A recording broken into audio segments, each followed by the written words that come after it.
जय हिंद। उम्मीद है आप सभी लोग अच्छे होंगे। चैनल पर लगातार आप लोगों की मांग चल रही थी कि क्लासेस चलें, तो उसी क्रम में आज हम शुरू कर रहे हैं हिस्ट्री का क्लास 1। सीधे टॉपिक पे आते हैं। तो जैसा आप जानते हैं कि प्रारंभिक परीक्षा में पूरी तरह से भारत का इतिहास होता है, मुख्य परीक्षा में वर्ल्ड हिस्ट्री भी होती है। तो अभी भारत का इतिहास पढ़ेंगे, लेकिन थोड़ा इतिहास के बारे में समझते हैं।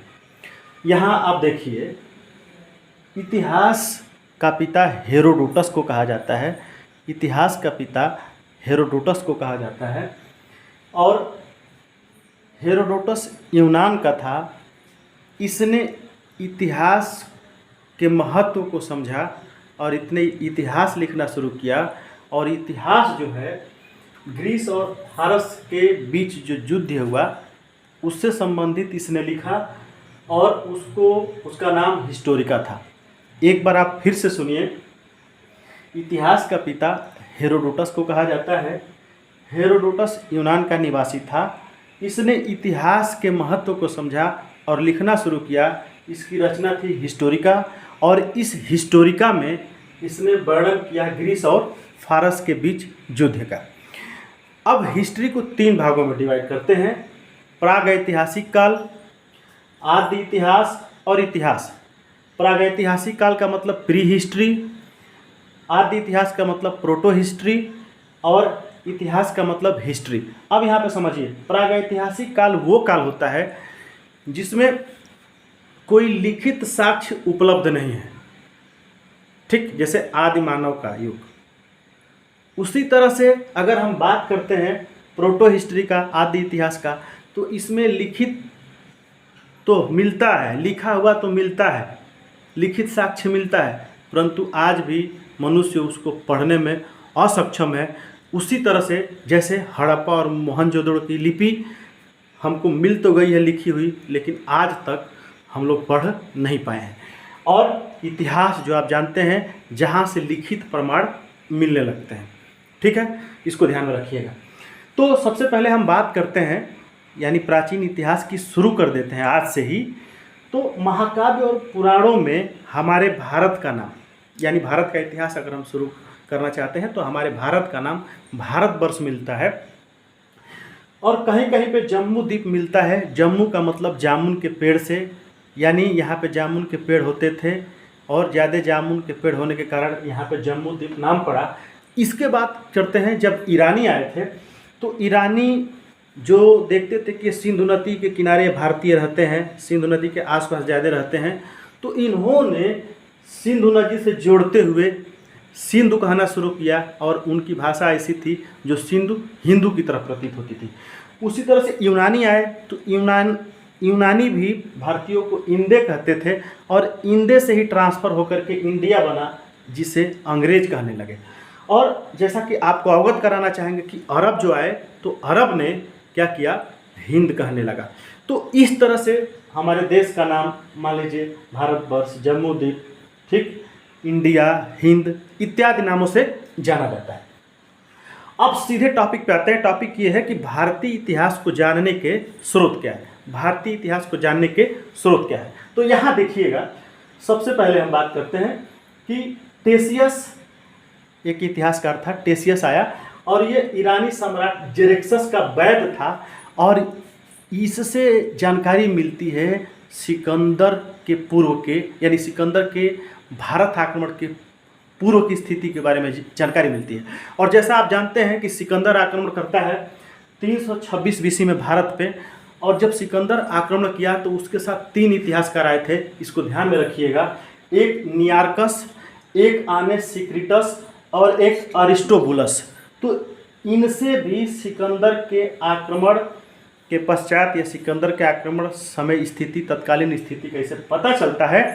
और महत्वपूर्ण बात यह है कि सिकंदर का जो सेनापति था सेल्यूकस, तो सेल्यूकस से जैसा जानते हैं कि चंद्रगुप्त मौर्य का युद्ध हुआ, सेल्यूकस पराजित हुआ, उसकी लड़की हेलेना थी, उससे चंद्रगुप्त मौर्य की शादी हुई और ये यानी एक तरह से देखा जाए तो मेगस्थनीज आया दूत के तौर पे, सेल्यूकस के दूत के तौर पे चंद्रगुप्त मौर्य के दरबार में। अब ये रहता है वर्षों तक भारत में रहता है और उसने इंडिका की रचना की, और इंडिका बहुत ही महत्वपूर्ण है प्राचीन भारतीय इतिहास को जानने का। अब इंडिका में वर्णन क्या, इंडिका में लिखा गया है सबसे पहले कि पाटलिपुत्र एक बहुत ही विशाल नगर है और चारों तरफ से दुर्ग से घिरी हुई है, इसमें फाटक लगे हुए हैं। और उसने ये भी लिखा है कि राजा जो है, स्वयं राजा पाटलिपुत्र का जो राजा है वो स्वयं राजकाज की क्रियाकलापों में मतलब रुचि लेता है, राजकाज के कार्यों को करना पसंद करता है। और सेना वेतन पे आधारित रखा गया, यानी सेना को वेतन के आधार पे सेना को वेतन दिया जाता है। सेना जब ठहरती है तो शिविर में ठहरती है, और शिविर में ठहरती है और सेना की देखभाल के लिए नौकर चाकर होते हैं। इसी तरह से देखिए डायमेकस और डायनोसियस ये अशोक के काल के समय आए थे। अशोक का काला आप जानते ही हैं, ठीक। 269 बीसी से लेकर के 232 बीसी यानी ईसा पूर्व, 269 ईसा पूर्व से लेकर के 232 ईसा पूर्व के बीच में रहता है।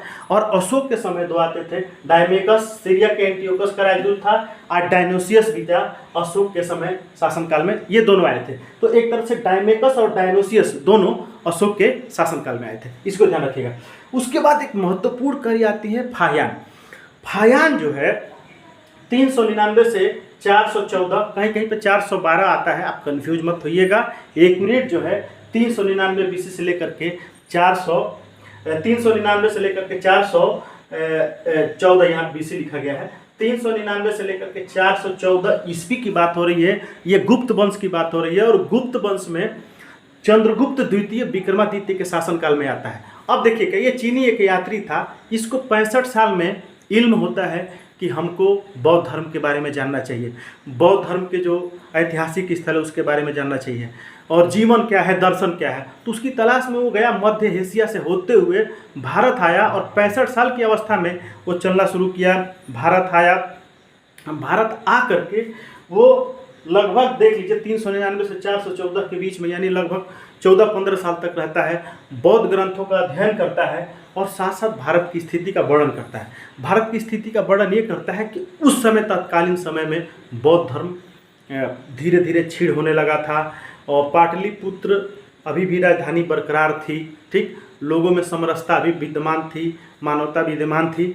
तो इस तरह से इसने फा क्यू की रचना की, और ये डायरेक्ट प्रश्न से पूछ देता है। उसके बाद अगर बात करते हैं वेनसांग की, तो वेनसांग के बारे में समझिए कि 629 से 643 ईस्वी के बीच में यह आया भारत, और भारत आता है और भारत में वेनसांग ने इसको प्रश्रय दिया, और उसने देखा कि जो पहले पाटलिपुत्र थी उसकी जगह पे कनौज ने लिया। जो वेनसांग यानी 629 से 643 के बीच में वेनसांग के कार्यकाल में ये रहा, और उस समय देखा कि जो पाटलिपुत्र एक महत्वपूर्ण शहर थी, अब वो महत्वपूर्ण शहर गौड़ हो गई, उसका स्थान कनौज ने ले लिया।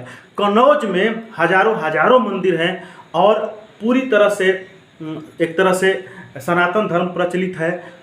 लोगों में बड़ विभाजन हो गया था, ब्राह्मण क्षत्रिय वैश्य शूद्र थे, और इसमें जो है जाति व्यवस्था पूरी तरह से जटिल हो चुकी थी। और जहाँ कौशाम्बी, ठीक, और इसके अतिरिक्त जो कुशीनारा है, ठीक, श्रावस्ती है, इत्यादि नगरों, महत्वपूर्ण नगरों के स्थान पे प्रयाग ने ले लिया। और हर्षवर्धन के शासनकाल में धीरे धीरे मठों की संख्या लगातार कम होती गई, बौद्ध मठों की संख्या लगातार कम होती गई, और धीरे धीरे सनातन धर्म अभ्युदय की तरफ चला।